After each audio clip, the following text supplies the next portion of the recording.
What's going on, y'all? Today is Friday, and this is Wild Wild West Sports. Of course, I am your host, James West, with also my co-host, Mr. Fantasy himself, Spencer.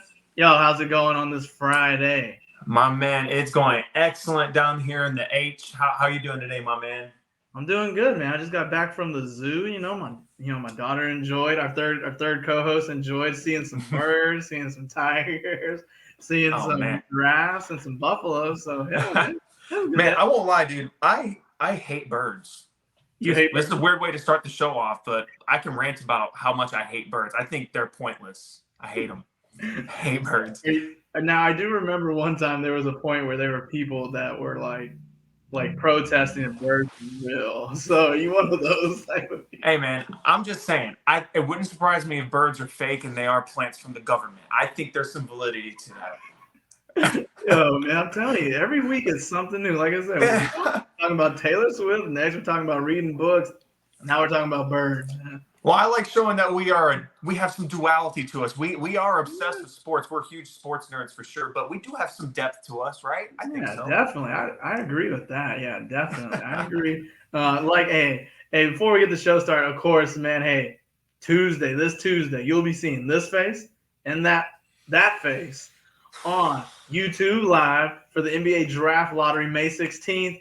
We're going to probably start maybe 10 minutes before the start time, hopefully. If not, we'll let you know. But 7:30 Central Time, 5:30 Pacific, 8:30 Eastern. Spencer, we all know why we're going to be having this, but I'll let them know, hey, come join us. Watch Spencer's reaction to the Rockets landing the number 2 pick in the NBA draft and having to deal with Brandon Miller, Scoot Henderson. Sorry about that, Spencer. No, you stop that. No, no. Honestly, the Rockets' odds finishing where they did, being the second worst team, tied with San Antonio, but then they won the coin flip, so they are technically the second worst team. The worst they can pick is sixth. Wow, that was. So Oh man, I would cry about that more than. Oh yeah, well, I mean, I do like some. I think the draft talent this year is pretty good. It's definitely top heavy. We know Wembanyama is the grand prize of the lottery, but Oh I like Scoot Henderson and honestly, Brandon Miller. He might be of the top three. He's definitely not. He's definitely not Wembanyama or Scoot Henderson's level of like potential franchise altering prospect. But honestly, looking at the Rockets the way they're currently constructed, Brandon Miller might be the best pure yeah. fit now. But in the NBA, it's not like the NFL where you really can draft for need a little bit more. In NBA, you draft the best player available. You don't draft for need in the NBA because it's such a crapshoot. We've seen guys go number 2, number 3, number 4, and then they're bombs. But then guys at the end of the first round end up, hitting. So it's just a crapshoot. You take your best chance, and that's why it's important to win the lottery. So I'm already stressed, James. I'm hyped. I'm excited for the lottery because I think there's so much potential there.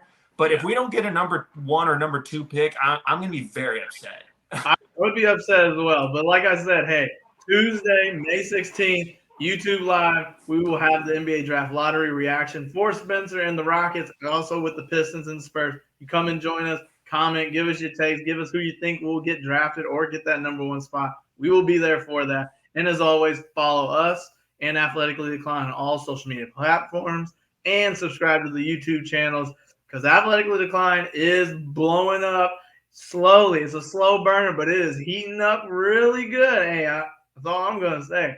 Now, of course, heating up really good. Oh yeah, we got some big things on the horizon there with the Athletically Decline, man. Things are going really good.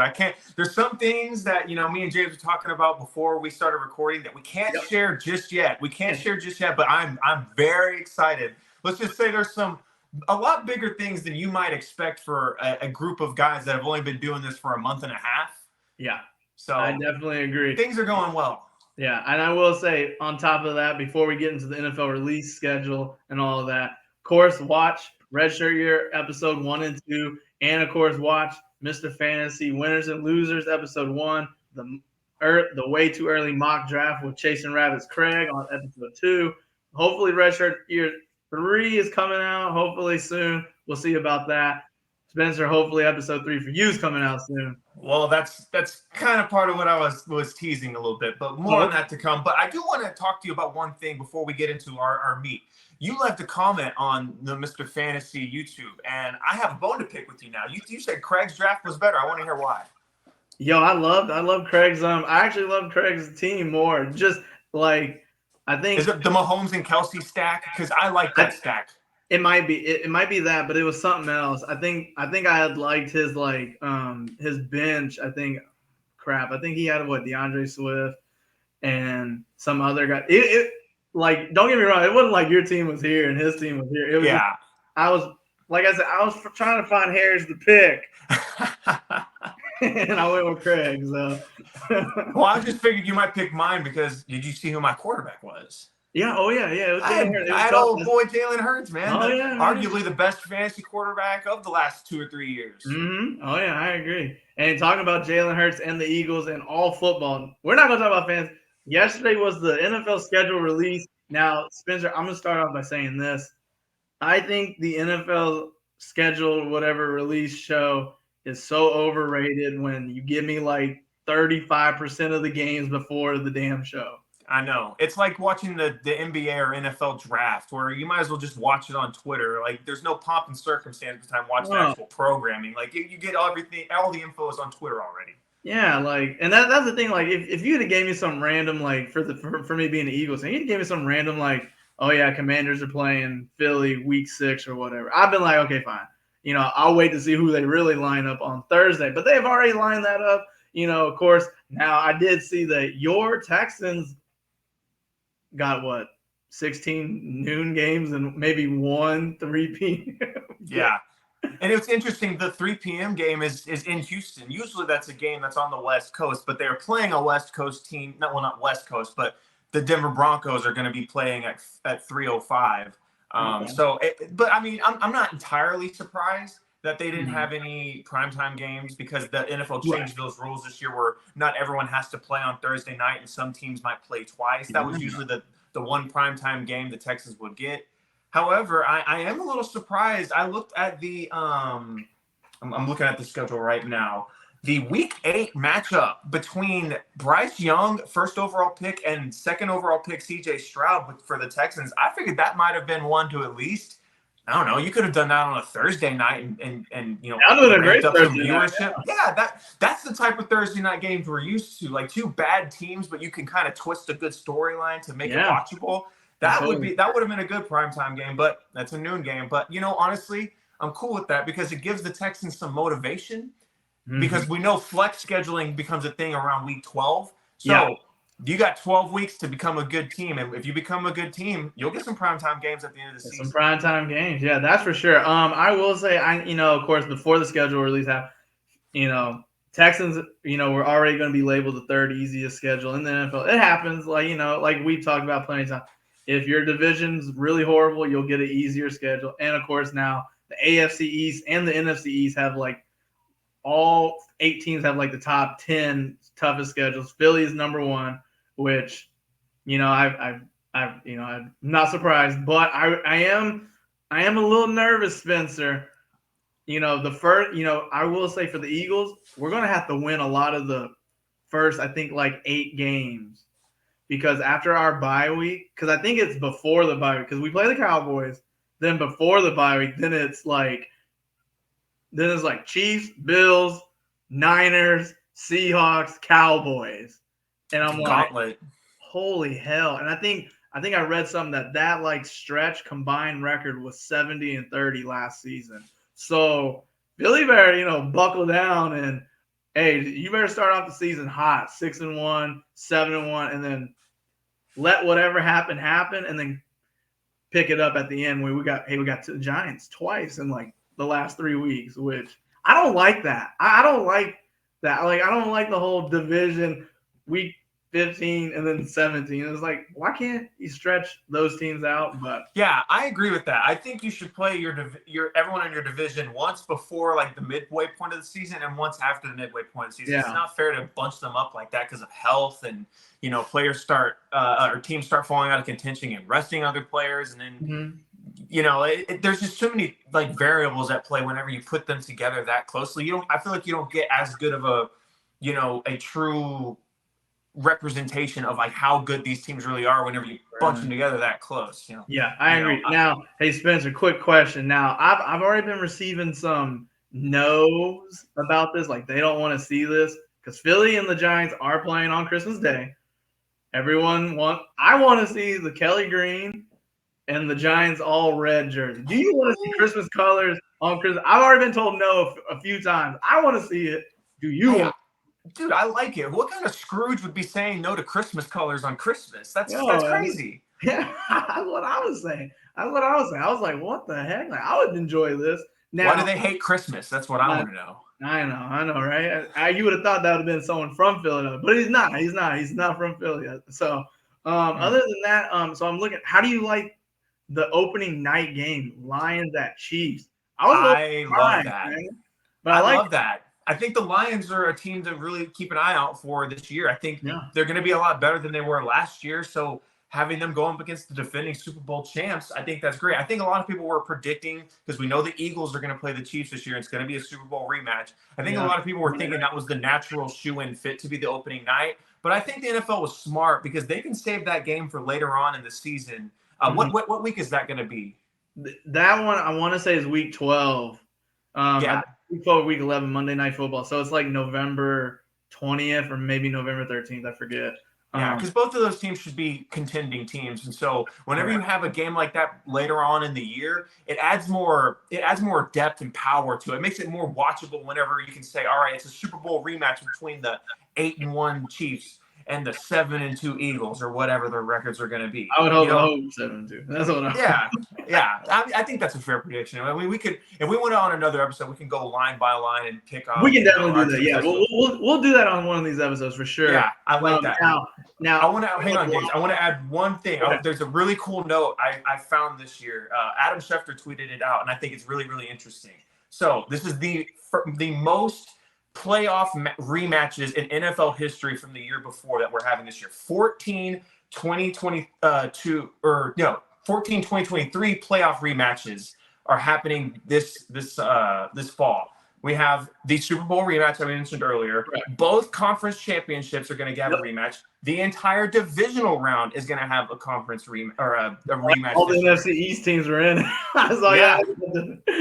Yeah, so I think it's going to be a sensational year. There's going to be a lot of really, really cool matchups this year. Yeah, definitely. I definitely agree. Now, piggyback on the Lions and Chiefs. The Lions are already out.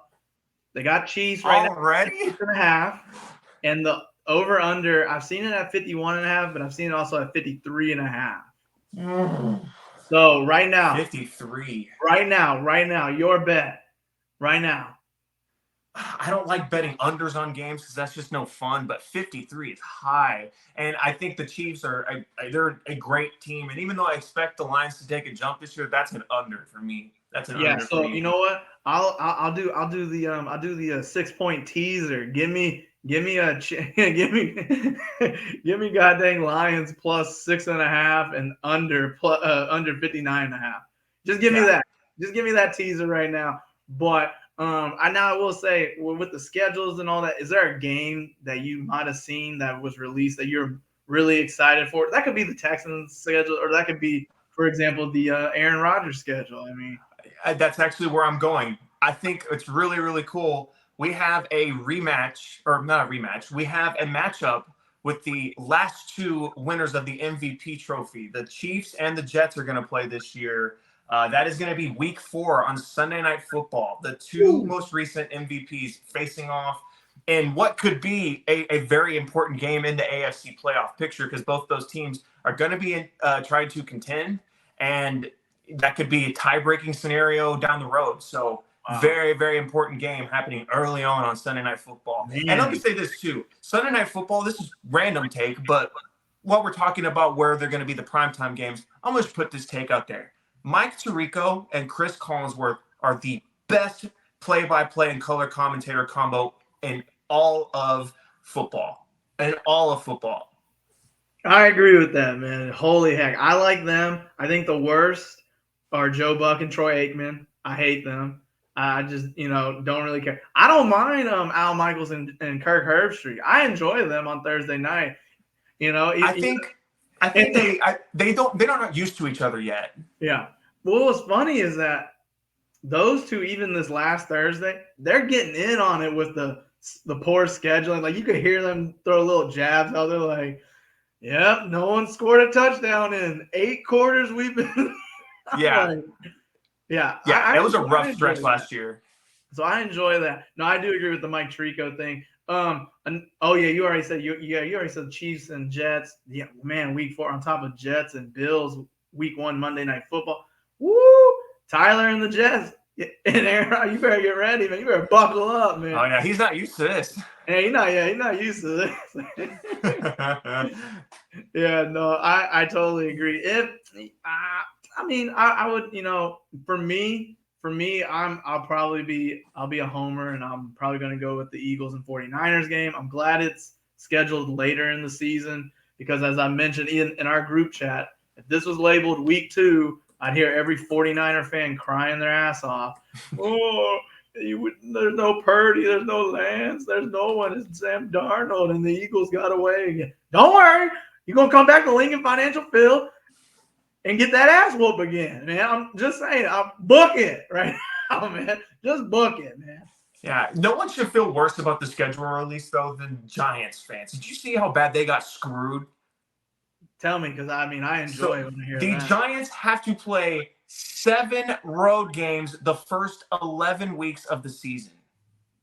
Yikes. Yeah, that is insane, dude. They got screwed by the NFL. That's a lot of time on the road. Now, hey, if you can win some of those road games, you come out of that maybe. I'll even say if you come out 3-4 or 4-3 out of those road games, you set up for a home stretch. You could really set yourself up for success. But that's a tough stretch to start. You can lose a lot of those games. I was about to say, you know what? That does sound tough, but I bet if you look at those 7 games, I bet of course it's a road game to the Jets, which they play in the same stadium. Right. Probably who else is on there? Not the Commanders are probably on there, so that's probably a quick flight. Because I know the Eagles later in the season. Cardinals, Niners, Dolphins, Bills, Raiders, Cowboys, Commanders. Those are the 7 road games. Damn, those West Coast. Dang, that's okay. I'm telling you, man, they got screwed. So, New York Giants fans, I feel for you, but this is a chance for your team to prove themselves. Yeah, I know. 40 million a year, Daniel Jones. Woohoo! Hey, better earn it. Okay. So now I get the NFL, man. They're trying to branch out. They're doing the marketing with the international games.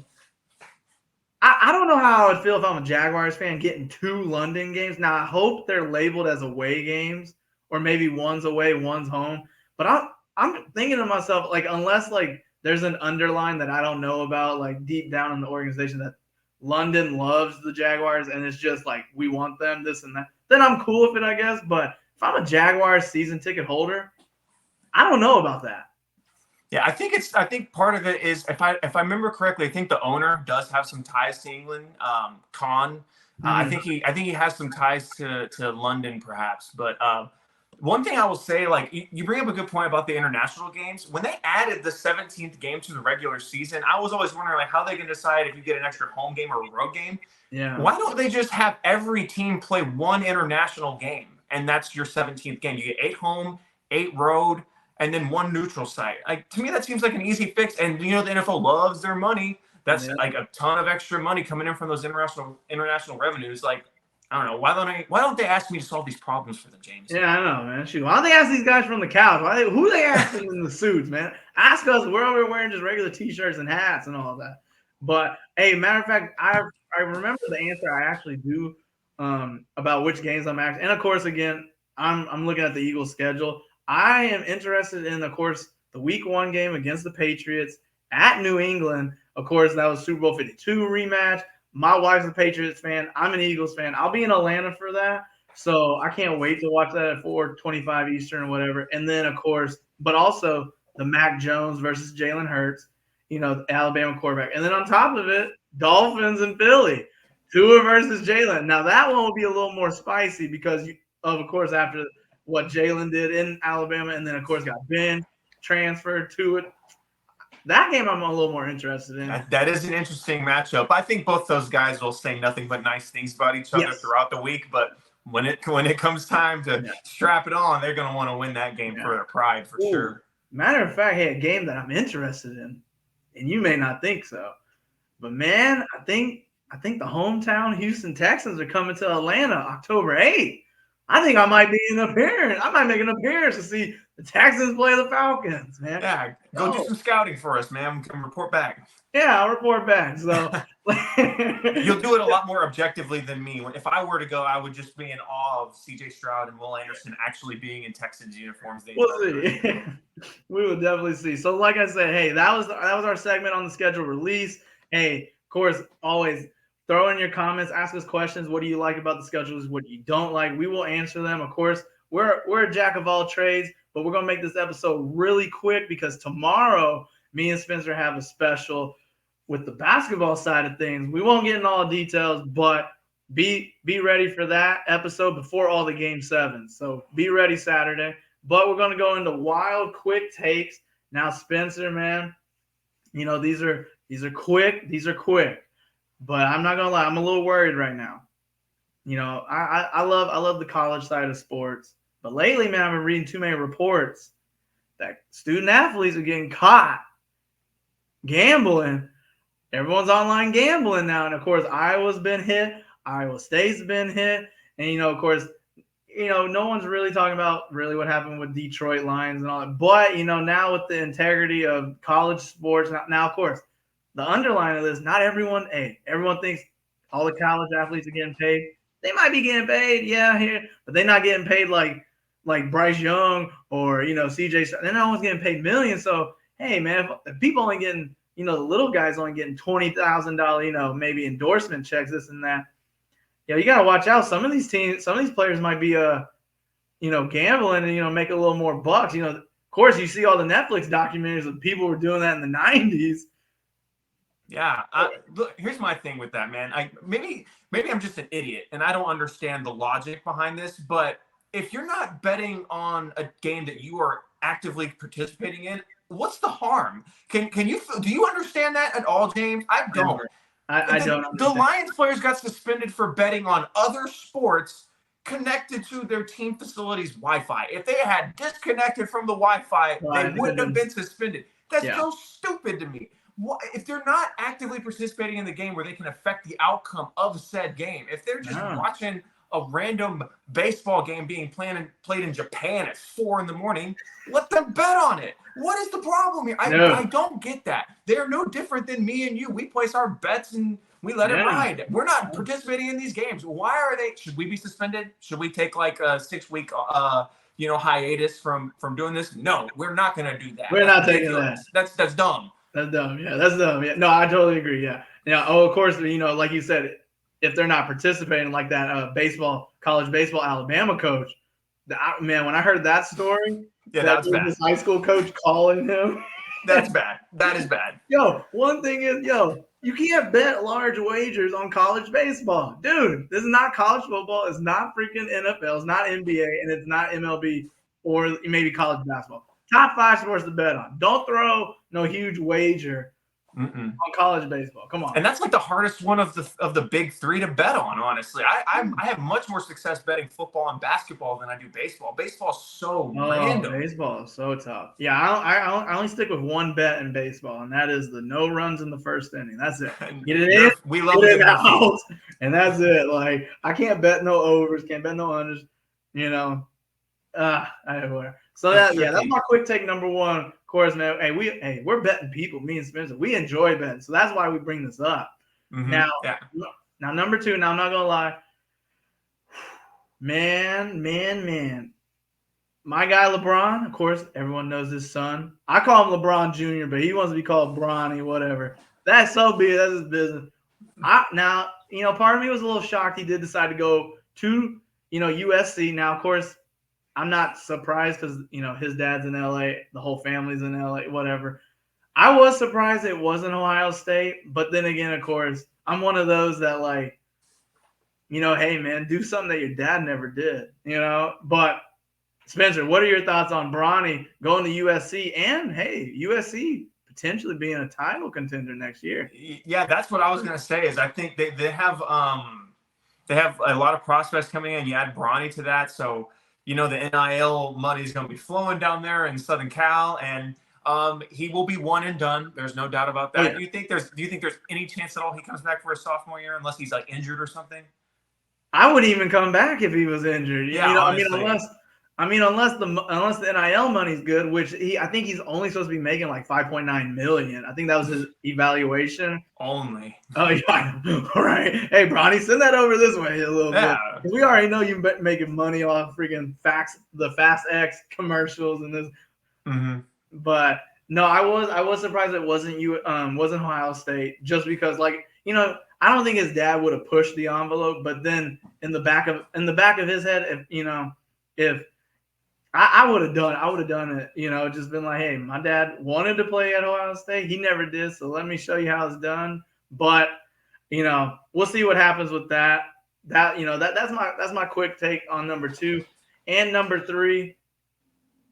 Okay, man, I'm not gonna lie. I know we said we're gonna talk about basketball, but this is my basketball quick take. Yo, I'm sick of when these teams are losing in the playoffs. They making so many excuses. Like, for example, I'm sick of Steve Kerr making a damn excuse that the Lakers getting away with flopping when you got two of the you got 3 of the best floppers on your team that stick a leg out, get the foul call, bend the hip this way, shoot the 3. I don't want to hear it, Steve Kerr. Get your act together, man. I don't want to. I was so pissed when I heard that.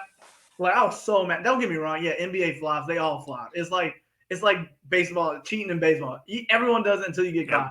Flopping, everyone does it. But man, I don't want to hear it, man. Every time you lose, it's something about the refs. But when you win, it's kumbaya. Even with the Knicks the other day, like Julius Randle, I don't want to hear, man, maybe the Heat wanted it more.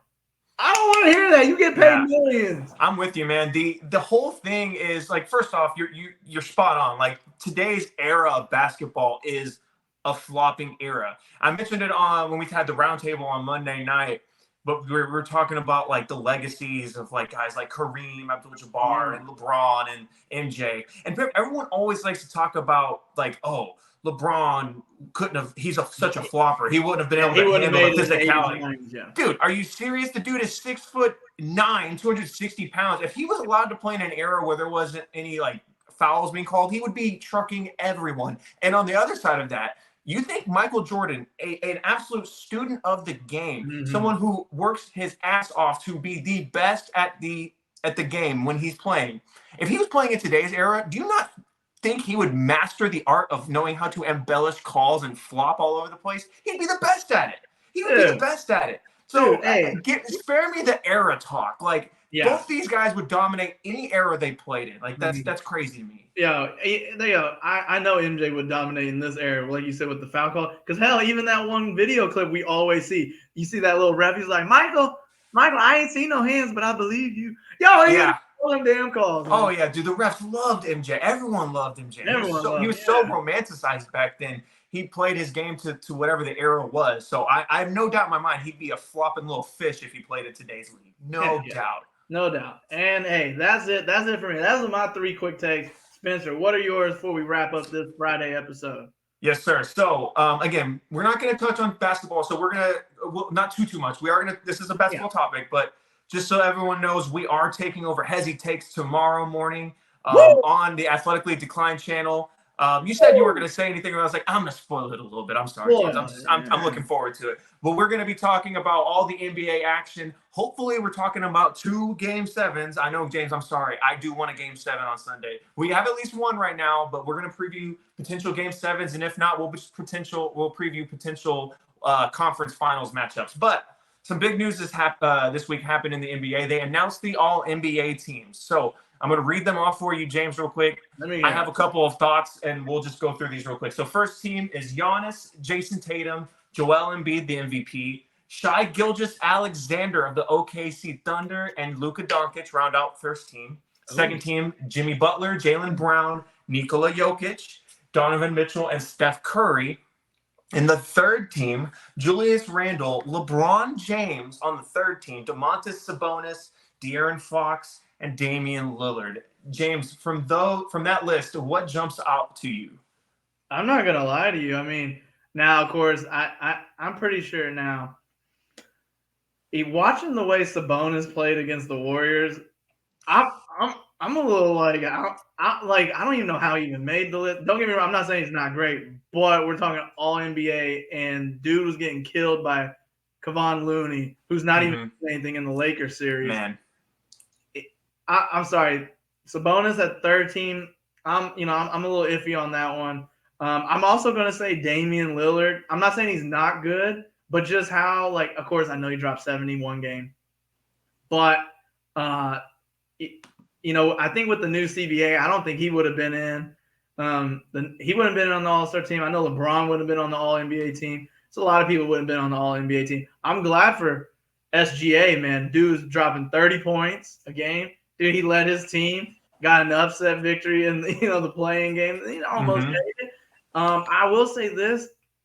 I don't think Luka should have been first team. I think he could have been second. Now, if you're telling me who I'm replacing that with, that may be a tougher question. Well, it'd either be him or it'd be Donovan Mitchell or Steph Curry were the ones that finished after him on the second team. I wouldn't even do Steph, because I'm looking at if you played, that's me. Of course, it's like the answer every year. LeBron could win MVP every year. Now, so if I'm looking at, man, if it was positionless, I would have done the Joker. But if you're telling me out of Donovan or Steph, I'm gonna go Donovan. Yeah. My biggest takeaway is you mentioned SGA. I'm such a big SGA fan. That was one of the very first episodes of Wild Wild West Sports. I got on here and I declared that man a superstar. Not an all-star, not a star. I said superstar. And to me, I feel very validated with that take now. He's first team All-NBA. I don't know how you can't say he's a superstar. He definitely needs some help. That OKC Thunder team is very young, and I think they're going to be – but I think they're going to be a contender sooner than we are expecting because of how good SGA is right now today. To piggyback off the All-NBA teams, I heard an interesting story about the All-Rookie NBA team. There was supposed to be a Jalen Williams, supposed to be all unanimous votes, but supposedly one Jalen Williams. Yeah. I think a voter messed up the spelling.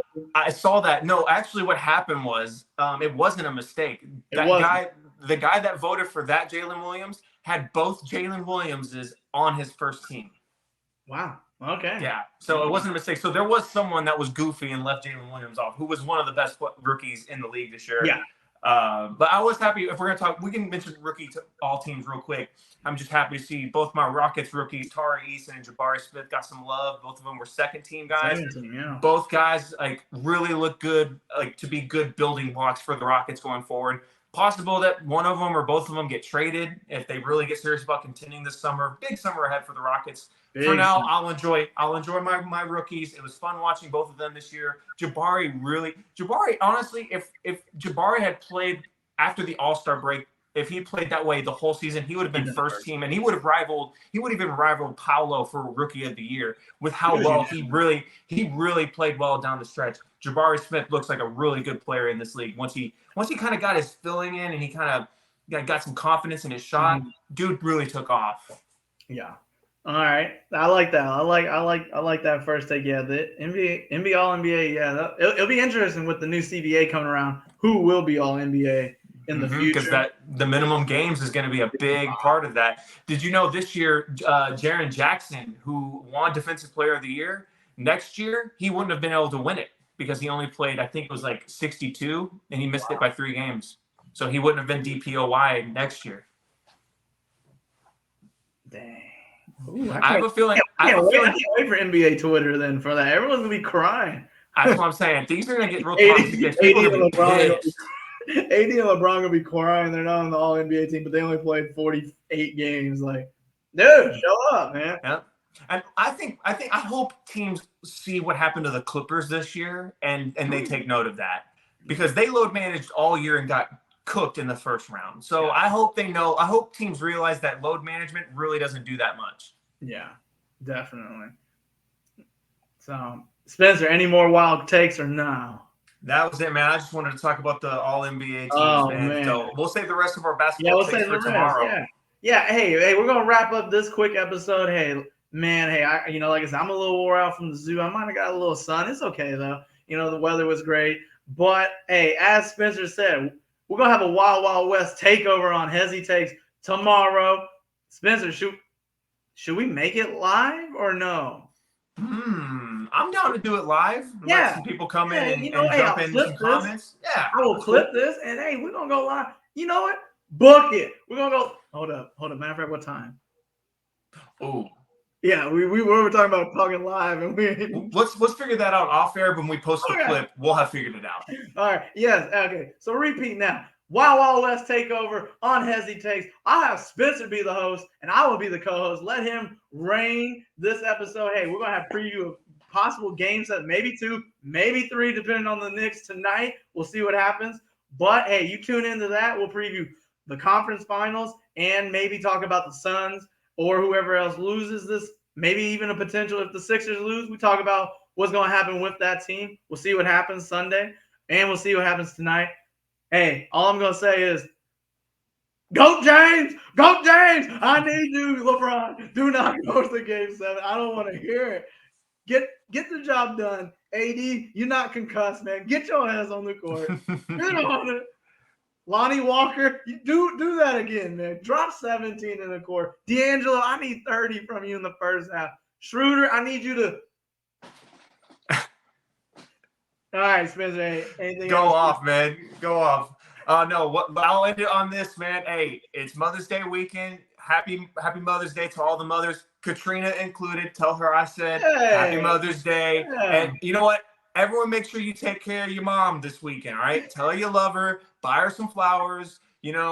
Moms really, they're awesome. We love all of our moms. And honestly, most of them, not that hard to please. If you get them flowers and some chocolate, they will be over the moon. Take care of your moms. Yeah. Take care of your moms. Hey, everyone. Hey, look, this man, hey, this is a single guy. He's speaking the facts. I got to go buy my wife some flowers now. Hey, Spencer, man, hey, I will see you tomorrow live on Hezi Takes. See ya.